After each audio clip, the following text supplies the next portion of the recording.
K Shivakumar ಅವರ ಹೇಳಿಕೆ, ಸಿದ್ದರಾಮಯ್ಯನವರ ನಡೆ ನೋಡಿದ್ರೆ ಮೇ 5ನೇ ತಾರೀಕು ಆದ್ಮೇಲೆ 5 ರಾಜ್ಯಗಳ ಚುನಾವಣೆಯ ರಿಸಲ್ಟ್ ಬಂದ ಮೇಲೆ ತಮಿಳುನಾಡು, ಕೇರಳ, ಪಾಂಡಿಚೇರಿ, ಅಸ್ಸಾಂ ಮತ್ತೆ ವೆಸ್ಟ್ ಬೆಂಗಾಲ್ ಈ ರಿಸಲ್ಟ್ ಬಂದ ಮೇಲೆ ಮೇಲ್ನೋಟಕ್ಕೆ ಅನ್ಸದೆ ಕರ್ನಾಟಕದಲ್ಲಿ ಕಾಂಗ್ರೆಸ್ ಸರ್ಕಾರ ಕ್ರಾಂತಿಗೆ ಒಳಗಾಗುತ್ತೆ ಅನ್ನೋದು ಮೇಲ್ನೋಟಕ್ಕೆ ಕಾಣಿಸ್ತಾ ಇದೆ.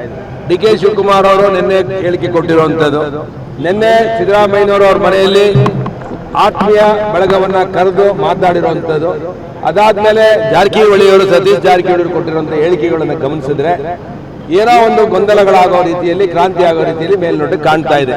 ನನಗನ್ಸುತ್ತೆ ಮೇ 5ನೇ ತಾರೀಕು ಆದ್ಮೇಲೆ ರಾಜ್ಯದಲ್ಲಿ ರಾಷ್ಟ್ರಪತಿ ಆಳ್ವಿಕೆ ಬರುತ್ತೆ ಅಂತ ಹೇಳಿ ಮೇಲ್ನೋಟಕ್ಕೆ ಕಾಣಿಸ್ತಾ ಇದೆ. ಯಾಕೆಂದ್ರೆ ಕಾಂಗ್ರೆಸ್ ನಲ್ಲಿರುವಂತಹ ಆಂತರಿಕ ಕಚ್ಚಾಟ, ನಾನ್ ಮುಖ್ಯಮಂತ್ರಿ ಆಗ್ಬೇಕು ಅಂತ ಜಿ ಪರಮೇಶ್ ಸಾಹೇಬರು ತುಮಕೂರಿಂದ, ಸತೀಶ್ ಜಾರಕಿಹೊಳಿ ಅವರು ನಾನ್ ಮುಖ್ಯಮಂತ್ರಿ ಆಗ್ಬೇಕು ಅಂತ ಹೇಳಿ, ಎಂ ಬಿ ಪಾಟೀಲ್ರು ನಾನ್ ಮುಖ್ಯಮಂತ್ರಿ ಆಗ್ಬೇಕು ಅಂತ ಹೇಳಿ, ಡಿ ಕೆ ಶಿವಕುಮಾರ್ ಆಲ್ರೆಡಿ ಮುಖ್ಯಮಂತ್ರಿ ಆಗೋಗಿದ್ದಾರೆ, 10ನೇ ತಾರೀಕು ಡೇಟು ಫಿಕ್ಸ್ ಆಗೋಗಿದೆ. ಅದರಿಂದ ಇದು ಎಲ್ಲಿಗೆ ಹೋಗಿ ನಿಲ್ಲುತ್ತೋ ಗೊತ್ತಿಲ್ಲ.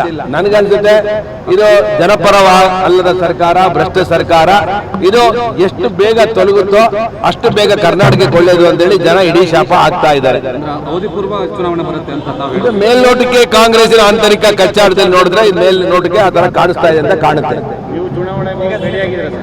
ಭಾರತೀಯ ಜನತಾ ಪಕ್ಷ, ಜೆಡಿಎಸ್ ಮತ್ತೆ ಕಾಂಗ್ರೆಸ್, ಬಿಜೆಪಿ ಅಲಯನ್ಸ್ ಏನಿದೆ ಇದು ಬಲಿಷ್ಠವಾಗಿದೆ.